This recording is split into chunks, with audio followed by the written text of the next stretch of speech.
Higher than any other sector. I think that means, I think we're mic now, which is probably the hint for we should get started.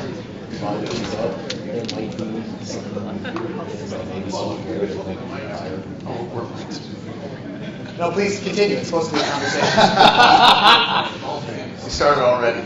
Welcome. This is afternoon discussion number 3, the topic of how will emerging technologies influence urban growth and development, which in a sense has been the topic of the entire day in various shapes and forms. So we're going to get right into the core of the conference.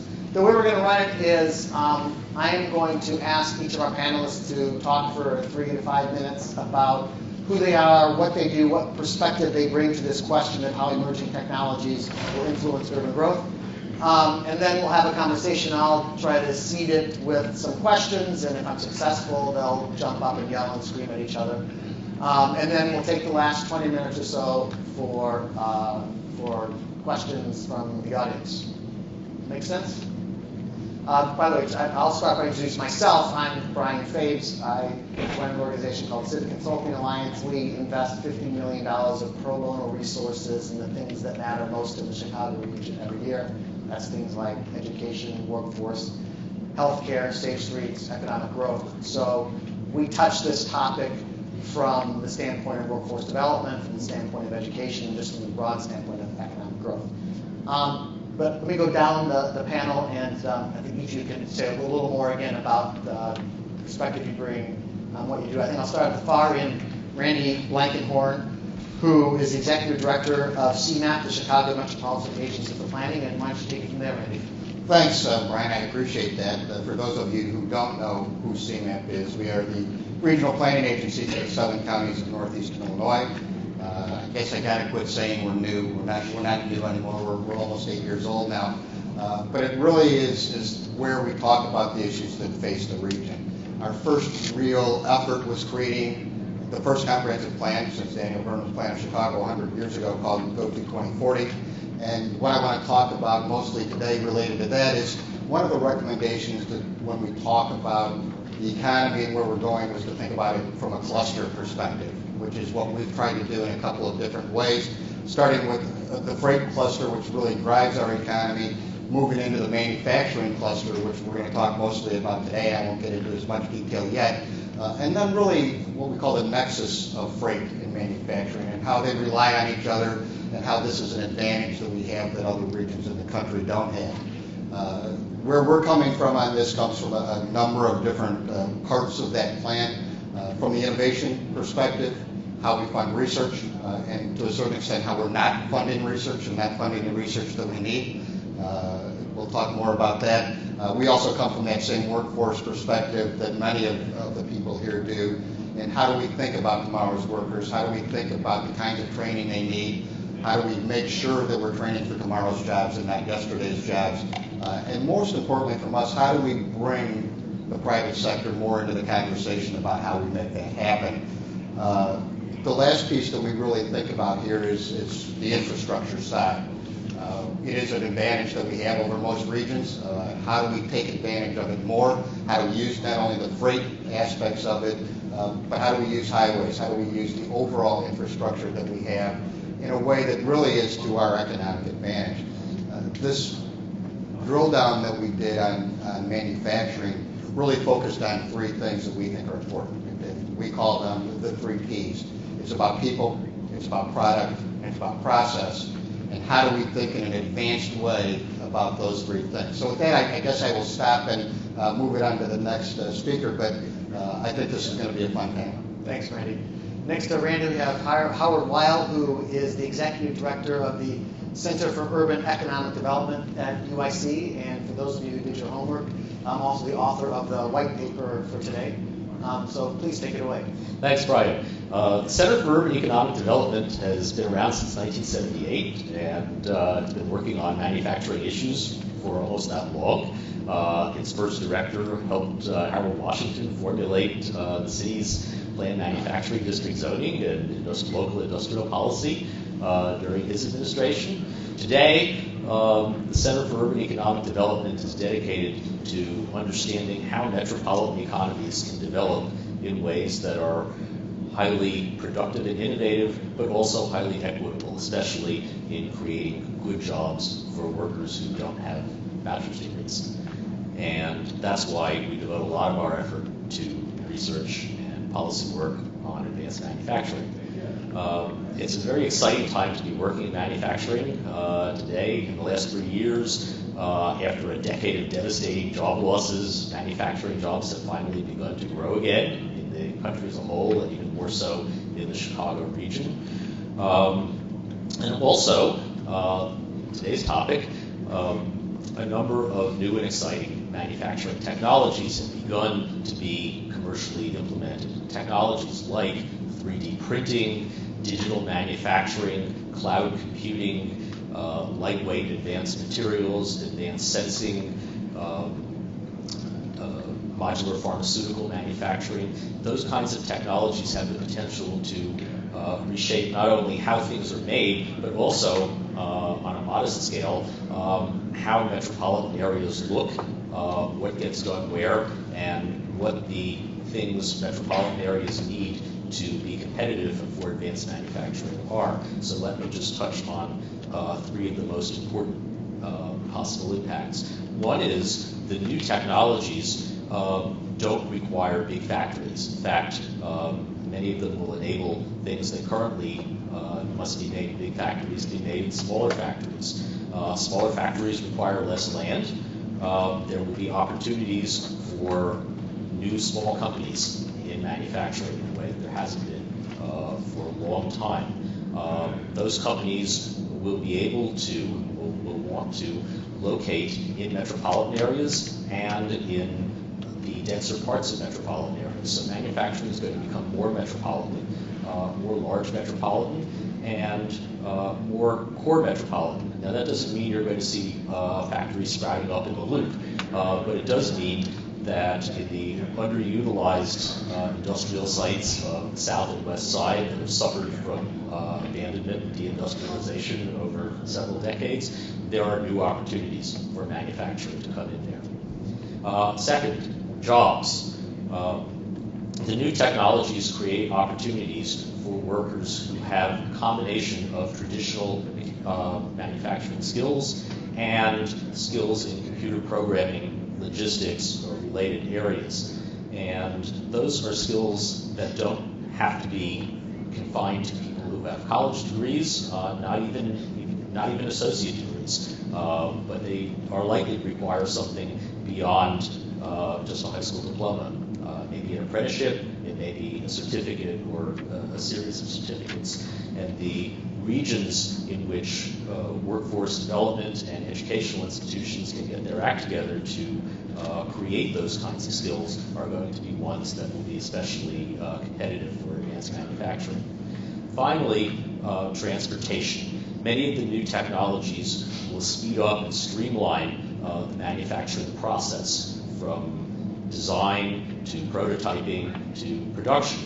And when that happens, transportation becomes the bottleneck. The manufacturing part is quicker and more streamlined, and manufacturing and transportation, if it stays the way it currently is, becomes a bottleneck to getting products out to consumers. So regions that can improve their freight transportation infrastructure will also have a big advantage in attracting and retaining advanced manufacturing. Thanks, Howard. Next to Howard, we have Scott Miller, who runs the Illinois Manufacturing Laboratory. And maybe you can say a little bit about what the laboratory is and isn't, and your thoughts on the topic. Exactly. Thank you, Brian.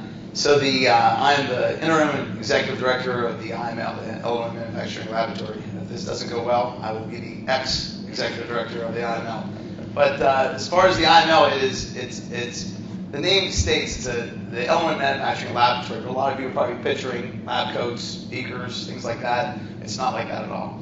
Our mission is to increase the revenue, productivity, and profitability of manufacturers in the state of Illinois. We want to make them more productive.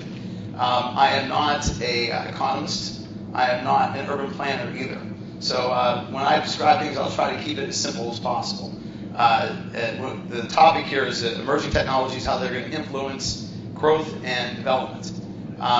Since Thanksgiving just came by here recently, I can talk about pies. One big Thanksgiving pie, I talked about a $238 billion pie, was something that China ate in 2011.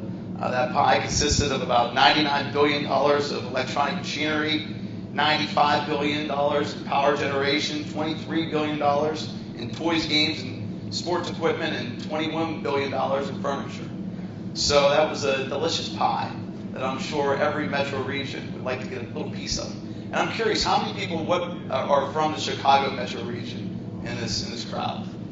Is it about half? I think it's about half. All right, well then, earmuffs for the rest of the ones that are in Illinois right now. But as Howard said, we have a huge competitive advantage right now in Illinois. We have great transportation infrastructure, fresh water, energy, great universities and national labs putting out amazing research. But we need one more competitive advantage, and we need to be the most productive place in the world for manufacturing. So when we talk about these emerging technologies, and Howard touched on a lot of them, these emerging technologies that are coming down the pipeline, they have the potential to make us significantly more productive when it comes to manufacturing. And we need to capitalize on those. So once we capitalize on those emerging technologies to make us more productive, then we will get a bigger piece of that $238 billion pie. We'll start to make our own new pies and new innovative products as well. And that will make us more competitive. Scott, can I just clarify, that pie is the value that was produced in China and exported here? Or that vice was versa? Imports, yes, exactly. Because obviously we have a huge trade issue. We're importing a lot more than we're exporting right now. And we have the potential to make that here. And those emerging technologies will give us the opportunity to become more productive, so we become more competitive, so we can start manufacturing here, especially in Illinois. Thank you. And next to me we have Herman Brewer, who is the Bureau Chief for the Cook County Bureau. I'll call you sir. So the Cook County Bureau of Economic Development, which for those of you who were at the keynote address this morning from President Practical, was formed just recently, and Herman is also the inaugural director then of the Bureau.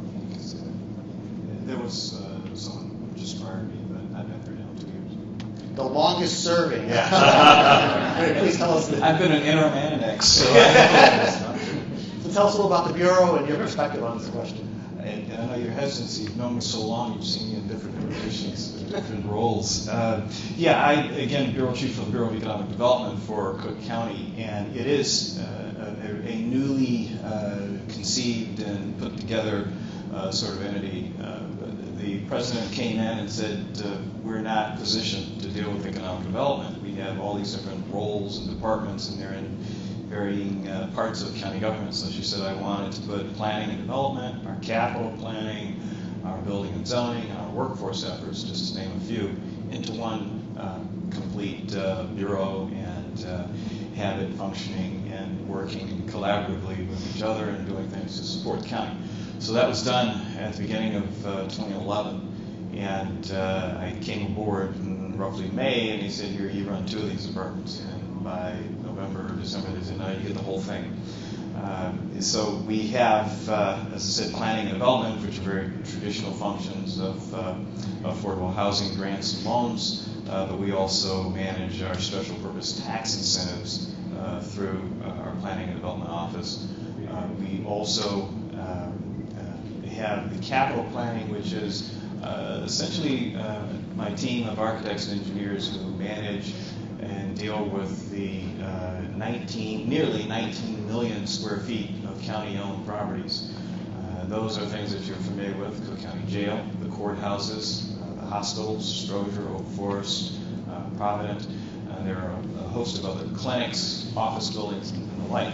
So these guys make sure that between facilities operations as well as the long-range planning of those facilities, that we have our new roofs and boilers and chillers and that sort of thing. Kind of intense. That's about a $700 million to roughly $2 billion undertaking, depending on the number of years you apply to it. In the building and zoning area, historically, our building and zoning department has only focused on the unincorporated areas of Cook County. When it was originally formed, roughly 27 to 30% of Cook County was unincorporated. Now it's something like 9%. So we have recrafted, refined, and redeveloped their approach. They're now providing services to municipalities. They're doing a host of things, developing fee structures, and we are adopting a new international building code, which we're the only entity probably within 200 miles that does not use the international building code. So we're getting there. We're also putting computers on their desks. We also had the county's workforce effort, which had historically been called POET, President's Office of Employment Training. It was scandal-ridden. It was quite a debacle. When the president came in, we recast it. It became Cook County Works. We brought in Karen Norrington-Reeves, a very talented attorney, done some time with the Department of Justice and other folks, very strong background in workforce efforts. We then, after a year, launched an effort to merge our workforce efforts with that of the city, and in July of last year that became the Chicago County, City County Workforce Partnership. And so they were sort of launched out from under me, technically, but I sit on the board, the executive board, and still address many of the decisions that go on, and I meet with that leadership team on a weekly basis. So that's a part of what we do. Given the topic of this forum, with technology, innovation, and resilience of regions, we have spent a lot of time in discussion around this. Some of the folks in this panel have spent time beating me up about how the county should position itself to move this thing forward. And if you think about it, we are obviously a very large government, about 22,000 employees, and we're typically reacting to changes in technology. And so the question becomes, how does a government of our size address the challenges of what is a new economy? The things that people keep saying are the new jobs or the next jobs or the sort of the next thing. I say it's now, it's happening now. So we've done things like refined our tax incentives, our special purpose tax incentives, to try to position them to be more market responsive. We have, as I mentioned before, are in the process of revising our building codes, but we're also doing things like working in collaboration with our transportation departments and talking with industry leaders and other players across the region around what we can do to apply infrastructure that allows them to respond to the opportunities in front of them. So that's just a little bit. Thank you, Herman. Thank you, all of you. I think I posed the question, listening to three of the four of you, how will emerging technologies influence urban growth and development, which I think is a topic of this. But the three of you talked about manufacturing immediately, which is interesting. Why? And I mean, we all know manufacturing is dead, right? I mean, the pie is coming from China, the jobs are going overseas, productivity means the jobs there are fewer. I mean, Richard Florida says we got to look beyond manufacturing. Why are you all talking about manufacturing? Does that matter? Yeah. Go ahead. You can do it first. Well, it does matter. I mean, when we look at where growth is, when we look at where new jobs are being created, when we look at what we call in our report a manufacturing moment, and that's what we believe that Metropolitan Chicago and the country as a whole is an opportunity to take back some of the manufacturing that we've lost, but more importantly, I think, to focus our manufacturing in a different way. We talk about advanced manufacturing. We talk about the difference of how we are going to deal with producing things differently. We talk about the people, the products, the process. How do we make that happen so that we take advantage of the natural assets we have here, the workforce, the transportation, the things that have built our manufacturing base in the past still exist. And so we really believe that this is the time, and that if we blink too long, we're going to miss this opportunity. Manufacturing is far from dead. Manufacturing has never been dead in metropolitan Chicago. It's consistently grown, not in jobs, but in productivity for the last 25 years. And we need to keep thinking about how we then transfer that into real economic growth across the spectrum of our region. During the past 3 years, we have been seeing growth in manufacturing jobs nationwide, and even more so in metropolitan Chicago. So in addition to the strength in manufacturing that we always had, even though we were devastated by huge manufacturing job losses in the early part of the century, manufacturing has started to come back. And I think it will continue to come back, not just because we'll continue to recover slowly from the recession, but also because labor costs in China are going up, Chinese currency is going up slowly, and more and more manufacturers are thinking about reshoring production, and some of them are actually doing it. And they're doing it because they're coming to realize that the cheaper labor costs in China are not a free lunch, or even a very cheap lunch. There are huge coordination costs to trying to put your design and R&D here and have production halfway across the globe.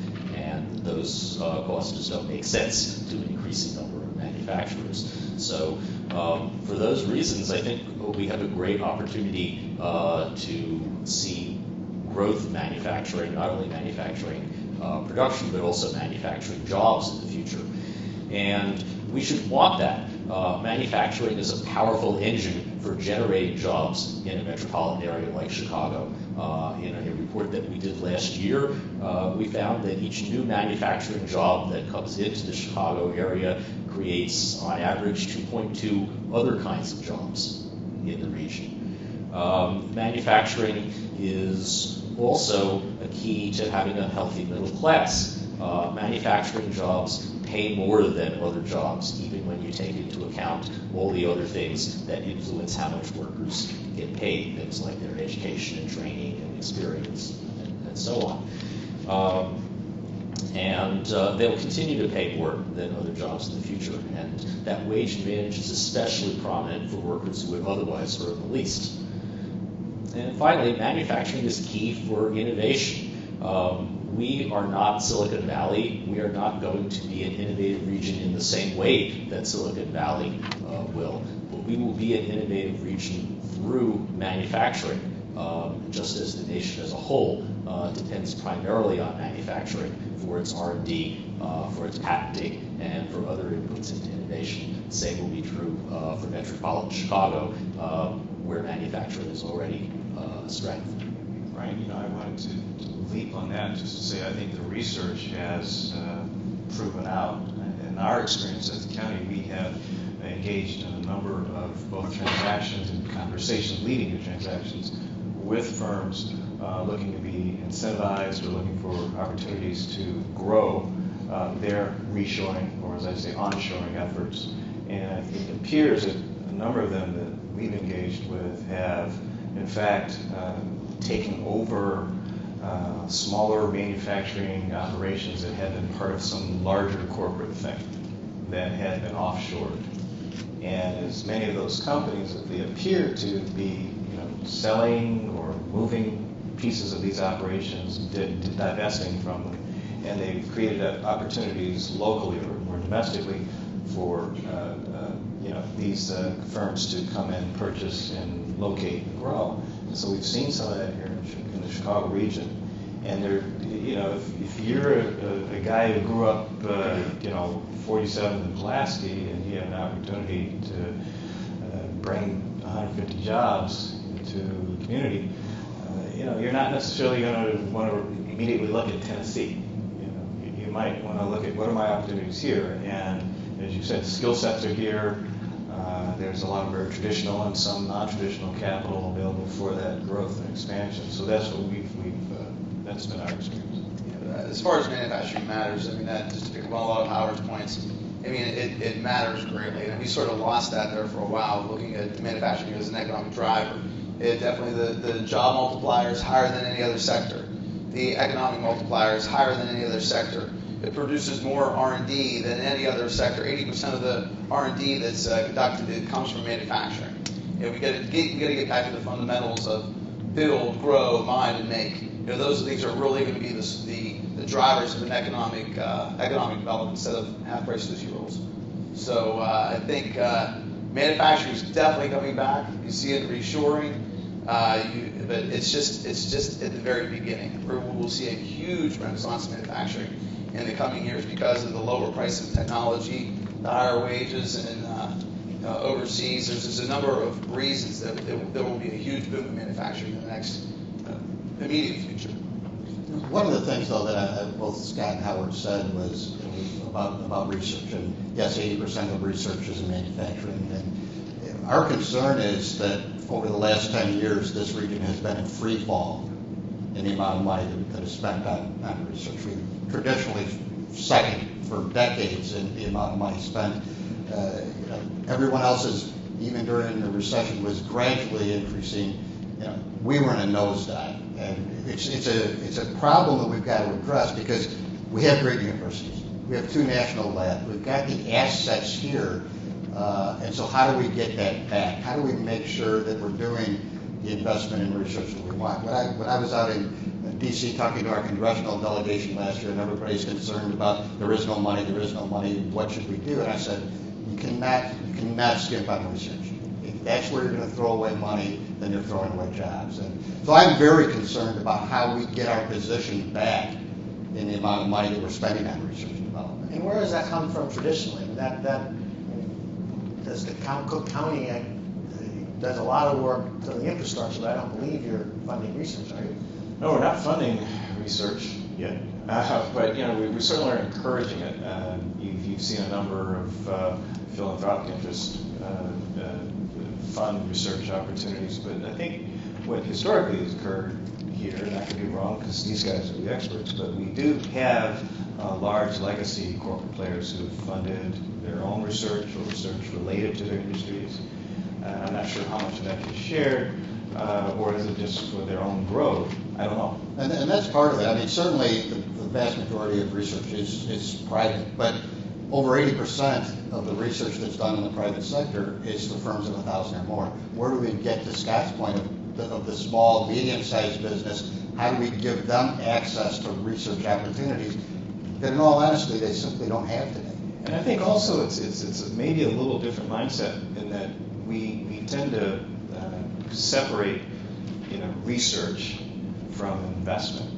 And a lot of the talent that Randy you mentioned, these great kids coming out of these schools, this university, DePaul, Northwestern, U of C, IIT, and others, we've got extraordinary, great, young, smart kids coming out of these schools with ideas that they want to see invested in. And a number of CEOs and others have commented that they'll go to somewhere in the Eastern, the Pacific Rim, and they'll see all sorts of talent there that came out of our universities. And you historically hear a lot about young entrepreneurs with great ideas who launch their initiatives here, and they'll have to go to one of the coasts, the Bay Area or Boston, to get that capital to grow. Well, I think we're going to have to work harder to find ways for that young talent to link up with those traditional, I'll call them legacy players. And it's slower, it's not as exciting as finding the venture capital and the people who invest in your ideas and blow you up like Groupon or something. But but that's possible here, and that slow growth will lead to extraordinary job growth and multi-generational reinvestment here, I think. Yeah, and I would say there is a problem. Like we said, we as far as the R&D is definitely plummeted, but still the fact remains we have about $2 billion coming out of university research, $1 billion out of our national labs, $10 billion out of private industry research. We still have a lot of research going on, but research in and itself is not going to be an economic driver unless you commercialize it. And we have a problem with that right now. We're commercializing our research. We will come up with great ideas here, but then someone else is taking it and commercializing it, whether it be batteries in Korea. They take that technology and they commercialize it over there, and they're getting the fruit of our labors. It shouldn't be like that. We need to figure out a way to take that research that's being developed here and commercialize it here. And that's one of the things that the Illinois Manufacturing Lab wants to solve. We need to solve that problem. We need to figure out what is that commercialization process and get it right as soon as it comes out of the lab, whether it be the bright kid coming out of college that takes that company and commercializes it, or it's a company, a small, medium-sized business that doesn't have any internal research capability at all. How do they work with those universities to take that technology and implement it into their products? It's a problem we definitely need to solve. Scott and I talked about this a little last night, and it's interesting to me that I believe, as Scott does, we still have great ideas in this region. What we've forgotten is how to go from idea to product to market, and that's where his organization is such a key player in how do we make that happen. How do we keep our ideas here? How do we grow ideas here? How do we turn that into commercial products that are part of a growing economy? I think it's absolutely the key element. I agree with both Scott and Randy, but there's also a gap even in idea creation for small and medium-sized companies, especially. Small and medium-sized companies, especially small and medium-sized manufacturers, do very little R&D of their own. Mostly they can't afford to do it. But they have research problems that are highly applied that just aren't getting worked on because the major funders of research federal government and big companies, and they either fund basic research or they fund applied research that's relevant to big companies. So the needs of small and medium-sized companies don't get worked on. The kinds of innovation centers, such as the Illinois Manufacturing Lab, have the opportunity to, I don't know if they're currently planning to, change the situation by having the research that is relevant to small and medium-sized manufacturers done, and also commercializing it. Yeah, it was really interesting because the Illinois Manufacturing Laboratory is in its infancy right now, and we're sort of working, doing pilots and just trying to figure out what role we do play. And what's interesting is you think, they're a small, medium-sized business, their problems aren't that technical. They have the same problems as the large manufacturers do, and they are very, very technical. So it was interesting. We're involved a lot with the national NCSA, National Center for Supercomputing Applications. A lot of very, very smart people, and they were on the calls with us, and these small, medium-sized businesses would present this problem to us, and they would thinking it would be it could be immediately solved, and we're like, no, actually, that's a very, very complex problem. So but then that identifies an opportunity. That identifies opportunity for further research to take that problem that they have, because maybe it's not answered in a window of 3 months or a few weeks. It might be a 3-year research project, but then it's something that's going to help a small, medium-sized business. So we need to take that problem, sort of put it on the shelf, and then it goes back to the university. When they're looking for a research project, they need to take that off the shelf and focus on that, because that's what's going to help the small, medium-sized business and help their productivity and help 90% of our manufacturers are small, medium-sized businesses. That's where there needs to be more focus. So what are the other, this is evolving into a good news kind of story in the sense of manufacturing is alive and well, and we have lots of assets, as you mentioned, Randy, and R&D may not be going up as fast as we want, but in fact we're making linkages and we have these assets. What are the big challenges? What are the big problems that we still haven't sorted out?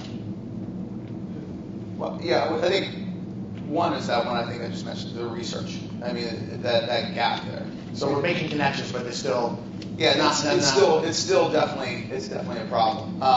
So because there's sort of there was two gaps. The one I was focusing on was more the commercialization of the research, and there's also, even before if you look at the entire product development process of getting a product on the market, you have basic research, then you have applied research, and then you have your commercialization. So there was, like in the applied research area, there was a big gap there too. And so what's great, the good news there is it's a gap. It's been identified. That one's been identified by the federal government. And if anybody's heard of NMMI, National Network for Manufacturing Innovation, they identified a specific manufacturing innovation center focused on digital design, digital manufacturing design innovation, the DMDI. That is going to focus on that problem of how do we take that basic research and go into more applied research to fill in that, they call it the missing middle. And the government has basically said, we'll give $70 million to this effort. And they said, we're going to put a proposal out. Let's a competitive proposal. And Chicago has a huge proposal in for that. We'll find out here in January. I think someone talked about that a little earlier today. But that will solve that problem. That is a major, major problem that our country will solve. Hopefully we'll be here in Chicago. But then, even at that point, we have great applied research. It still needs to be commercialized. And that's where the IML wants to fill in that gap. So I think those two challenges are identified, and we have plans to solve them. I think, Brian, from a governance standpoint, one of our challenges is how to respond in real time. There can be decisions, there can be policy decisions made, there can be assets or, resources applied to address a problem or to maybe go forward with what is a recognized innovation or technology. And by the time we get through our process, we can be so far behind the curve. Everyone remembers when the city was going to do citywide Wi-Fi or something, and that was going to be a big deal. And all of a sudden, everybody's got their own little, Wi-Fi portals, and you're like, why bother? So government runs that risk of deciding to apply resources to solve a problem, and then not being able to react in a way that, in a timely way, that's going to make that investment worth something. So that's a huge problem. Herman, that's interesting, and I hadn't thought about that. I would have guessed you would have said something else, though, given your role. I would have thought the workforce and the skills gap. Well, I cut myself off because I want to keep talking about it. Well, let me give you back the floor to your role there. Maybe we talk so much about a skills gap. Is there any more to say besides there's a skills gap? How big a problem is that? And what are we going to do about it? And it's directly related to everything this panel has been saying. Industry has, we don't have these giant growing legacy players. And, people are not coming into that job out of high school or college and staying there 20 years. And that industry is doing one thing. Now we have a lot of smaller players. There are a lot of firms onshoring, reshoring, and they have a very specific thing they're doing. And they need very specific skill sets. And that's the challenge. Whether you're a traditional rail company, or whether you're a rail-related manufacturer, or whether you're in some sort of metal fabrication, you need a very specific skill set. And many times you're not just going to find that person walking in to apply for the job. You're going to have to discover ways for the specific training to be undertaken. You have to all of a sudden reach out and begin to be in conversation with the community colleges, with the universities, with the workforce firms and partnerships to really identify those players. So that's a huge thing. Yeah, and I just want to pick up on that because you talked about the flexibility as well, to make those decisions quickly. That is a problem in workforce development right now. I mean, it's identified, it's been identified where we have a shortage of, say, CNC machine setup guys. We've talked about it and talked about it. But to change our workforce and to change our curriculums at universities or community colleges, whatever it might be, it takes so long. By the time we start to train these people, there'll probably be another technology out there that might replace that need. And so to be able to be flexible is extremely important. So I would say that's a challenge, and the bad news. The good news is we have people focused on that. WBC talked about today. The IMEC and Manufacturing Works is focusing on that problem, and they're going to try to make a streamlined path to different careers. So good news, bad news. We've identified it. We're going to start executing on it. So, Howard, you studied that, right? Jobs, you said, for good jobs for people without 4-year degrees. What can you advise? Certainly. Well, I agree with the needs for R&D and workforce training and on workforce training. We just do a terrible job in this country and have been for the last couple of decades in providing the right kinds of education and training and certification for people who don't necessarily want or need bachelor's degrees or even associate degrees. Apprenticeships have mostly fallen by the wayside, except in unionized construction. There's a proliferation of certificates and short-term programs, but workers don't understand them. They don't know what they need to get in order to get a job. Employers don't understand them. They don't know what these certificates and programs mean, so it's hard for employers to hire workers. This is a messed up system, and we can learn a lot from other countries, such as Germany, that while not skimping on bachelor's and higher degrees, devote a lot more attention to education and training below the bachelor's degree, below the associate degree level. I want to point out a couple of other challenges. One is financing. Small manufacturers mostly can't depend on venture capital. We don't have a huge amount of venture capital in this region. Maybe that will change. But even if we did, venture capitalists want to get their money out quickly, and they're not patient enough for manufacturing for the most part.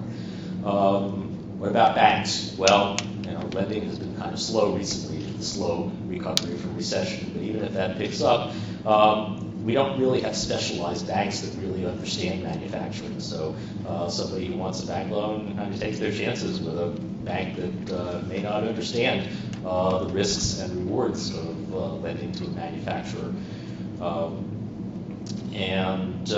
So that's a big challenge. And there's also a challenge in making sure that manufacturing and production workers reap all the benefits of the new technologies that they possibly can. The technologies themselves, by increasing productivity, will help support higher wages. But as we've seen over the last several decades, there's been a big disconnect between productivity growth and wage growth. Productivity growth has soared, wage growth has been pretty flat at best. In order to keep that situation from persisting or even worsening, we need to find ways, such as support for unionization, that would directly raise wages for manufacturers. And we have the opportunity with the new technologies, but it's not the new technologies themselves don't guarantee that workers will share in those benefits. Go ahead. So I want to, just a couple of things before we get away from the workforce side. We have a diverse manufacturing economy, and while that's good, we haven't become Detroit and been so focused on one that when it gets in trouble, we all get in trouble. But if you're Seattle, you can focus on aerospace. We have a number of industries, and so what Herman's point is, how do you get the right kind of training when we have such a diverse manufacturing economy? Simply makes it harder, and that's not going to change. I mean, we're going to keep a diverse manufacturing economy, so we've got to figure this out. I couldn't agree more with Scott that our employees don't understand the system, our employers don't understand the system. We've got to simplify the way that we do training so that it makes sense. When we talk about challenges, the one thing we always talk about as our asset is our transportation system. But the truth is, as it becomes more congested, it's all of a sudden not as much of an asset to us. We need to look at that, and we're doing some good things, and we're trying to make the right kind of investments with CREATE in our rail program, with some of the major projects we're doing, like the Elgin O'Hare West Bypass and Access. That whole manufacturing group out in Northwest Cook County all of a sudden has new access to markets in a much quicker way. We have to invest in that transportation system. I think that we always, from the manufacturing side, say, well, our transportation system is an asset, and that's a great thing. It can only remain an asset as long as it remains efficient. I want to get back to what you were just starting to pick up on, but before I do that, logistical reminder, if people want to ask questions, they go on note cards, and the note cards are found over there. So I think raise your hand and we'll walk around. So you were talking about encouraging unionization, if I heard you right, and you wrote that. I did my homework, I read it. But you also said part of your job is to improve competitiveness in manufacturing. So I'm an engineer, I don't understand economics, but more unionization feels like that's versus competitiveness. How do you square those? Well, two ways. First of all, one of the upsides of the new technologies is that they are more mechanized. They mean that production will be less labor intensive. Production is less labor intensive. That means that labor costs are less important as a competitive factor for the location manufacturers than they once were. So that means we don't have to worry so much that we're going to lose manufacturing to China or to Tennessee, or even to our right-to-work neighbors, Indiana and Michigan, if we raise wages somewhat. So that's important to keep in mind. Second, unions are not just a cost. They can also improve competitiveness. In the construction industry, for example, unions are the only providers of systematic high-level training. There are virtually no construction industry apprenticeships outside of the union sector. If you need really highly skilled workers, you need either union workers or non-union workers who have who were originally trained in union apprenticeships or who have somehow managed to get those same kinds of skills. And as manufacturing evolves, manufacturing unions could play that role as well, helping to ensure a better skilled workforce by providing training, and also by providing workers themselves with flexible job opportunities and employers with a flexible workforce. Many people in this region particularly think in terms of old, big firm manufacturing unions where you have rigid job structures and people have long-term jobs, and they see that quite correctly as being inconsistent with the needs of small companies, especially small, technologically sophisticated startups. But unions don't have to be that way. Unions adapt to the kind of structures that industry creates. And they've done that in construction, and they can do that in manufacturing in the future. So the manufacturing unions of the future don't have to look like the manufacturing unions of the past. And from a training perspective, like we talked about earlier, the unions can provide an immense took a volume of training. I think for welders, for instance, I think they do more training for welders than anybody else, of course. But back to the apprenticeship thing, that was really interesting. Here in the Chicagoland region, apprenticeship used to be a huge thing here. There was the Tooling Manufacturing Association had an apprenticeship program that would graduate hundreds and hundreds every year. We used to train people 3 shifts around the clock, on different skilled workforce jobs. And that's, probably, I don't know how many years ago, was tapering off, then went down to nothing. And they just stopped the program altogether. Our vocational schools, how many vocational schools we have anymore here in the Chicagoland region? So that now, finally, the TMA has actually brought their program back, and they're starting their apprenticeship program again. So that is good news again. So we're starting to train that skilled workforce again, because that's truly what we're going to need to support this manufacturing boom. I really was going to echo all that was said. I wrote a note here earlier before I came about the basics of harnessing that kind of training at the middle and high school level. When a decision was made here in this region to sort of get away from vocational training, vocational schools, that was a huge hit to the manufacturing infrastructure and sort of the bench, the next group, the next population to come on and take on all the changes that were occurring in manufacturing. It wasn't just about those jobs were leaving, but that we were not supplying the skilled force to come in. And so there's so much of that, and I think, too, related to every piece of this is the risk-reward argument you were making, and I had written a note about that as well, because we have so much capital sitting on the fence, because not only is the underwriting associated with the smaller manufacturing and the growing manufacturing interests more difficult for lenders and not as interesting to venture capitalists, but it's a missed opportunity, and it's one that it requires patience, but it's those kinds of dollars invested here and invested aggressively in this region would lead to some extraordinary growth in our manufacturing interests.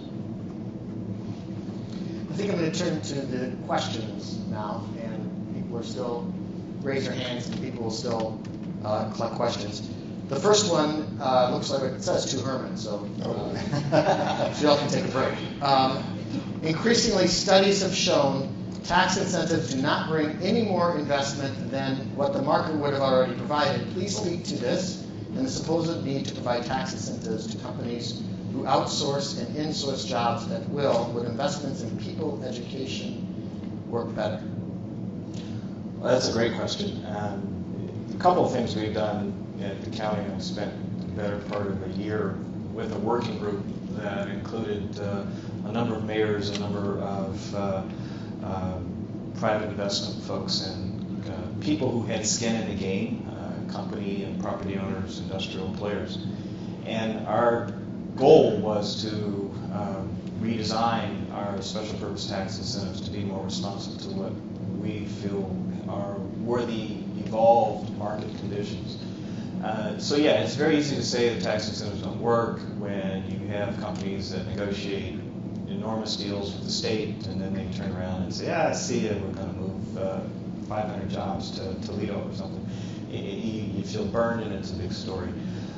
Typically, when we bring incentive proposals forward, we're looking at a ratio of private investment occurring within the first 2 to 3 years of a firm receiving an incentive against the value of that incentive. So I'm trying to have ratios of 3, 4, 5 to 1 private investment to the value of that incentive. So if I have an incentive that's going to cost the county $3 million over 12 years, and I've got a firm that's willing to invest $7.5 million over 14 months to get going, I have no problem making that argument, and it's going to generate 50, 75 jobs. So that's how we try to look at it. The other part is we have linked our incentive recipients to our workforce efforts. So the workforce partnership now has a form and a regular dialogue that occurs between the incentive recipient and the partnership. So there's a yearly reporting that's being done on the FTEs, job opportunities. There's a two-way communication going on with the partnership, saying we've got these training opportunities coming up. Here are the community colleges we're linked to. Here's what they are. So there's this regular check-in. So we didn't want to mandate it. We didn't want to come down hard because we felt began in 2011. We said the economic circumstances are not good for us to be sort of power driving of mandating of this, but it's evolving, and we think we'll see value. So merging those two things. One of the things that we are just finishing up a report on local government incentives, and we are not ever going to say, I don't think, in this final report that they're a bad idea. I think it's how you use them. I think it's the consistency with your goals as a community. It's consistency with how you're thinking about your tax breaks, and but we've got to get away from communities playing off each other. I think that's really where I think the incentives get the bad name. Would they come to A or B, depending on the tax incentives? They're going to come here in a region. This forum is about a regional perspective. It doesn't matter to me where they come, and it's about how we grow that tax base regionally. So I think there are places where incentives make sense, and those incentives might be transportation improvements that have to happen. They might be brownfield cleanup that needs to be done. Those make sense to us. Incentives that buy, your new development here instead of next door are the kind that don't make much sense. Yeah, and that's a huge thing for us, and Randy's so astute in making that point. You do have the firms that they come to you and they want to negotiate something, and they go and shop your bid, your deal to competing municipalities, to competing counties, to competing states. And obviously some states are way more aggressive in wanting to secure those folks than others. But we're going to get to a point in the Chicago region, I would say northern Illinois, where we're going to be able to make the value argument. And I think that's what some of the folks were saying earlier. The history of the unions here, the history of the kind of products that come out of Chicago, the technology, the talent, all of those things are really positioned Northern Illinois to make the value argument that will ultimately make the incentives piece less pronounced going forward. Sorry. Yeah, I was just going to reiterate that it's because what's bad news, good news. That was the past. I'd say the good thing is I think the federal government has also realized that as well and put programs together to, I think it was called, investing in manufacturing communities or something like that, to basically spend money on infrastructure, spend money on creating that competitive advantage rather than doing it with tax incentive. Created that competitive advantage, whether it be workforce or research or productivity, as I would say, having the most productive region. That is the reason why you should come there instead of tax incentive. But is there something? This is the classic prisoner's dilemma. We can all say we're not going to do it, but if I do it, is there something in emerging technologies, in the new economy, in advanced manufacturing, which has been most of the focus, that allows us to collaborate better across governments and not do the things that we all say make no sense? Is there something that will help us do the right thing? Well, it is hard, and I'm not going to pretend that it's not. Part of the work that we're doing really is trying to get local governments to understand what is the cost benefit. What am I really getting for this incentive? Does it make sense to me as my community grows in the way that I want it to grow? We are unlikely to get to the revenue sharing perspective that I think some would like. And so we're always going to have competition. Competition isn't necessarily a bad thing. It's how that competition plays out. So I would say in one way, Brian, that our region, our leaders, our local elected officials, our business leaders, ultimately they get that we're one economy. They get that it's us against China and India, Brazil, and not Joliet against Schaumburg, against Waukegan, against Chicago. They get that intellectually. But it comes down to, if the car dealer wants to move to my town, there's a whole lot of sales tax base there, and if I can steal it from next door, then I'm going to do that. And we've got to figure out a way to make that less attractive. There are other states. How often that goes on. Yeah. You picked the right one. There are other states that do restrict localities' ability to use these incentives to play off against each other. I've done research in some other states like Connecticut where the incentives are all at the state level. They're not at the local level at all. Illinois might eventually get around to doing the same thing, or restricting incentives so that only the ones that actually make some sense are able to be used at the local level. We're far from that right now. Hey, we've done pension reform. Anything's possible. Yeah, but I think once again, if you look at, they're competing against each other right now. But the idea would be to look at it as a cluster. Whether that cluster is the Metro Chicago or whatever it might be, the sum of the parts or the whole is greater than the sum of the parts. Is that how the term goes? So as a cluster, if we feed off each other, that's where we could have an enormous competitive advantage. And so whether that's for Metro Chicago or that's for Illinois, or eventually you could say for our country, that idea of a cluster is huge. Collaborating against each other. Randy knows that I'll let a little bit of the cat out of the bag. We're hosting a meeting in a week or so that's going to involve all of the county presidents here in Northern Illinois, as well as the leadership from the city. And that's what's on the table. And at the end of the day, it is how can we not choke each other going after these growth opportunities? Because if a major firm or a series of firms or clusters of firms are looking at this region to locate, there's going to be one site where the warehouse, the factory, whatever, the business is going to get built, and there's going to be somewhere else where the employees are going to choose to live, and there are going to be suppliers all over the region who are going to supply that business, who are going to have relationships, and so there are all these sort of anchors that occur, and we are hoping, as President Carmichael is going to lead this convening, it was her idea, that we start having this conversation. We start finding ways to not conflict with each other, either from a policy or from the execution standpoint. This is actually, It's a beginning. it's wonderful. This, I think, is actually a nice transition to the next question, which might just be a continuation of this. What sort of impact has tech growth had on urban sprawl and approaches to regional planning? So I don't know that I can say what direct impacts it's had on urban sprawl. I think we talked about the potential, and Howard talked about that a little before. He talked about it in his paper, that when we look at advanced manufacturing, we look at technology, the changes in technology, it creates new opportunities in areas that are more metropolitan in nature. I believe technology will continue to grow and focus on metro areas because that's where young, smart talent is. And tech firms want to be where young, smart talent is. And so I believe that there's a real opportunity to take advantage of urban metropolitan scale activities.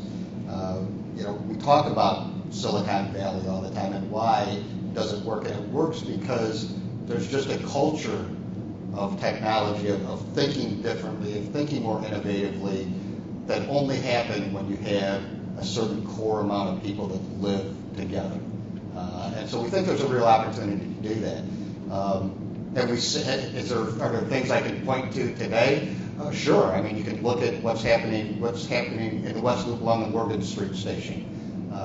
There's real tech-centric activity going there because they want to feed off each other. What's happening around in the North Loop. So there are things happening. I don't know if we've quite figured out how far it'll go yet.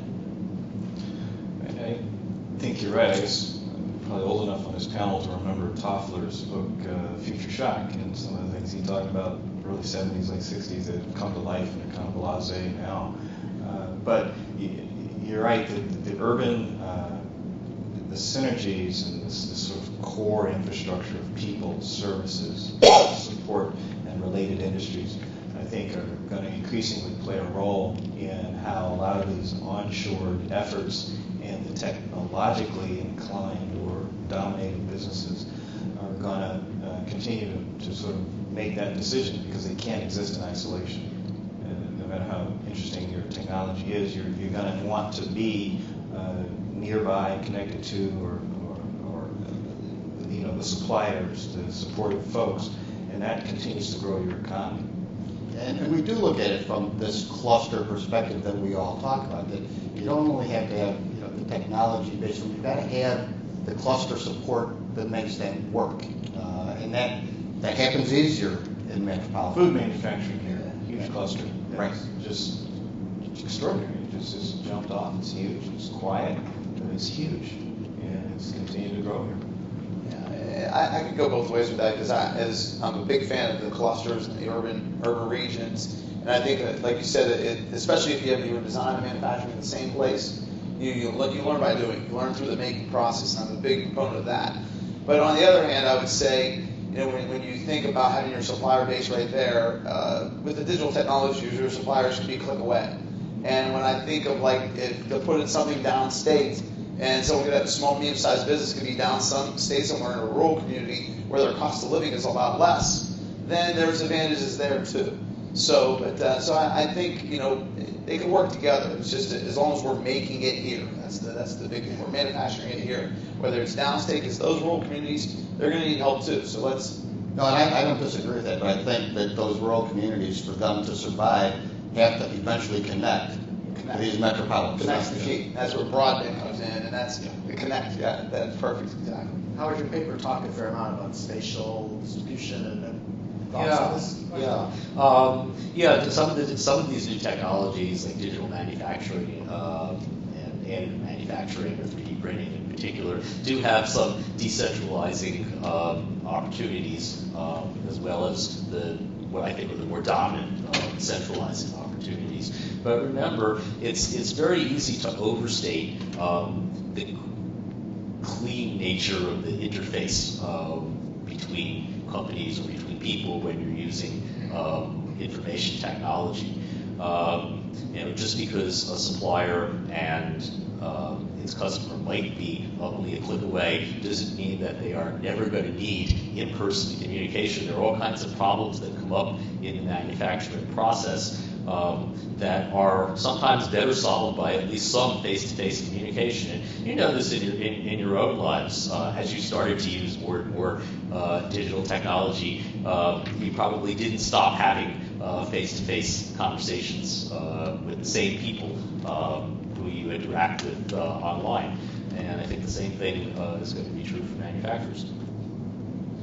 The next question touches on something, Randy, that you talked a little bit about, but I think it's so important. I'm glad there's a question. It says, can you, and I think certainly everyone should chime in, can you speak directly to the emerging technologies in transportation that will influence urban growth and development? I just want to add an observation that you had said, Randy, that transportation is an advantage so long as it's an advantage. And if you think about the manufacturing cycle time going down, that means that choke points are that much more of a problem when people are expecting quick delivery. So, and with that, yeah, I think we can, when we talked about what is some of the advantage of reshoring, it is supply chain. That's what makes sense. The supply chains are more stable, but it has to be efficient. Specific examples when we talk about transportation technology, logistics. The logistics industry has changed the way that we think about how we build, how we store, how we move goods. And we have great companies here that are doing things that have never been done before, but they're starting to pick us off. And so those companies want to be where things are happening. If we don't have the transportation system that allows us to move goods, to be this hub, transportation gives us so many advantages. It's not only options, it's cost, it's flexibility, it's choice in how we move and when we move. But if we lose that because our system becomes inefficient, then we lose the creativity that comes in the logistics industry and trying to move that along. I think transportation is absolutely the key to whether we continue to grow our manufacturing base, in particular our advanced manufacturing base here in Chicago. If we don't do that well, it will go away. I think part of the question was, are there technologies that are themselves helping to solve this, the transportation? Oh, absolutely, absolutely there are. You can go from as simple as the overhead message signs on the interstate that tell you how long it takes to get from one place to another. Doesn't work as well as I would like it to, but in-car navigation for freight, the way that they're able to track where they need to go, how they need to go. The technology of moving goods and that's these new logistics firms that are creating this, it is going to make it easier. It is going to make it more efficient until the truck can't move anyway. And I think that's the key, is how do we make that. But absolutely there are opportunities that we see every day in how technology is helping us move goods significantly more efficiently than we could have 10 years ago. And even looking from the supply chain perspective, rarely when people are looking when they're outsourcing a part, they're just looking at the price of that unit cost of that part. A lot of times they're not looking about the transportation cost. So if you're making a part, generally it's just not one manufacturing process because it's being done to that part. You're forging it, then you're forging it and machining it and plating it, and that's going from supplier to supplier, supplier, supplier. Well, if they're all in one little area, that's a huge competitive advantage. So that's where transportation really plays a big part. And what are we doing right now? We're getting it made across the sea and having to put it on a boat and sent over here. It just doesn't make sense. And so I can actually see sort of things flipping. I mean, when you think about the design process, it's something that's electronic. You could design pretty much anywhere. But manufacturing, you physically have to make that part and transport it. So you almost think we could almost split that. And maybe some of the design, if it's in a low-cost area, whether that be in downstate Illinois or Tennessee or whatever it is, maybe your design's done in a low-cost area in the United States, but then your manufacturing is done right here in the U.S. Because of the logistics and transportation, it's just better, faster, cheaper. And you make a really good point, Scott, because when we think about transportation, we think a lot about, well, it's the exports. How do we get out of Chicago to China, to Brazil, to wherever we're sending? But most of our trips related to manufacturing are within this region. They're 50-mile or less trips. And so that internal congestion is just as big a problem as anything else, is how do we make that cross-town trip make more sense? So it's a little bit of both. It's how do we get to an export market? But because you do this piece here and you do this piece, and it's transferring along the supply chain and the manufacturing chain, we got to make this work inside of the region as well. And even getting your workers to work. Absolutely. Boy, that space mismatch is brutal here. Between places of employment and where affordable housing is. But one of my big educations in this job has been understanding and learning about freight rail and the essential role that this region plays with all the major rail firms coming through here, to here, and through here. We have always been and continue to be a huge player. But the thing that I've learned more is the rail-related firms that are literally in Cook County and other parts of this region, companies that are making energy-efficient rail cars. If you look at any rail yard on the globe, you see these sort of upside-down, U-shaped, kind of magnet-looking things, and that's MyJack. Right? And MyJack is down in Homewood. It's a family-run company, been around, I don't know, 90-some years, and they're global. And there's all sorts of freight-related rail industry in this region, and those players will tell you that rail is here. You can't just dig it up and move it. Rail is here, and we have to continue to refine it, make it more efficient. One of the things that Randy mentioned, the CREATE folks, which is all the rail companies come together and figure out, how should we deal with government, get the money we need, and the policies we need to make the improvements. Well, what they try to do is, part of what they try to do, I think, is capitalize on what has been a very slow down economy when rail traffic slowed down. It was just less of it. They said, we'll use this downtime to try to improve the infrastructure.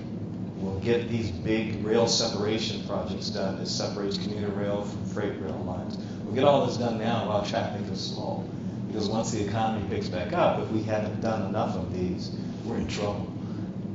We can't get that stuff to those Walmarts in Pennsylvania. It just becomes a problem. And so we are really vitally important there. It is a national and a global thing. It's an investment thing, but it's also an enormous number of jobs. And I it opened my eyes, like rail. I never really thought about rail that much either. But I got to put a plug in for these two gentlemen here, the reports that they did on manufacturing. CMAP has a report out, and Locating Manufacturing in Chicago was your report as well. Locating Chicago Manufacturing. Locating Chicago Manufacturing. Those two, because in rail, we have, I think, 5 times, our LQ quotient was 5 times more dense for rail manufacturing than anywhere else in the country. And in the CMAP report, I thought it really opened my eyes, and you just think, oh, okay, manufacturing, it's some place that makes rails or whatever. It shows you, they have a great graphic that shows you how it touches all the other industries, whether it be the restaurants or the suppliers and the transportation, how it's all connected to manufacturing. I urge you to go to their website and his as well to download those reports, because it's a real eye-opener. And from a job standpoint, that industry just here in this region is experiencing a 60% turnover in their workforce. And they're very well-paying jobs. They're not the exciting jobs. You generally don't have a suit on or anything. You might have to be out in the rail yard, but they're good jobs. They're really good. Before we get away from this, I think that there's one thing when we talk about the rail system in particular that I've got to make my own plug, thanks to the one you gave us, Scott. And that is, we've got to think differently about the way we invest in rail infrastructure in particular, than infrastructure in general. And that is to start solving problems and quit spreading money around. When we talk about CREATE and the needs that we still have in CREATE, and our friends in Los Angeles and our friends in North Carolina, they understand that Chicago is the problem, and we've got to solve this problem. I tell the story all the time that Congress invests money in double-decking a tunnel in West Virginia so a train can sit in Chicago.